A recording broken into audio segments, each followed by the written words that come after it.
Tariff tariff tariff આ tariff છે શું? જાણે દુનિયાભરમાં હાહાકાર મચાવી દીધો છે. 1 મિનિટમાં જાણીએ કે આ ટેરિફ છે શું. ટેરિફ એટલે વન ટાઈપ ઓફ ટેક્સ. જ્યારે એક દેશને બીજા દેશમાં પોતાની પ્રોડક્ટ સેલ કરવી હોય ત્યારે તે દેશને ટેક્સ ચૂકવવો પડે છે.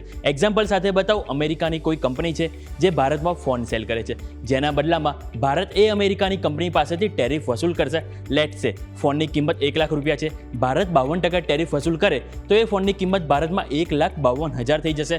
હવે એવું થયું કે અમેરિકા અત્યાર સુધી દરેક દેશ પાસેથી એકદમ ઓછો ટેરિફ લેતું હતું, પરંતુ સામે બીજા દેશ અમેરિકા પાસેથી ઘણા વધારે ટેરિફ વસૂલ કરે છે. જેથી ડોનાલ્ડ ટ્રમ્પે રેસિપ્રોકલ ટેરિફ જાહેર કર્યું અને દરેક દેશ ઉપર ટેરિફ વધારી દીધા. એટલે હવે દરેક દેશને અમેરિકામાં કોઈ વસ્તુ સેલ કરવી પડશે મોંઘી, જેથી કંપનીને આવક અને નફામાં સીધી અસર પડી શકશે.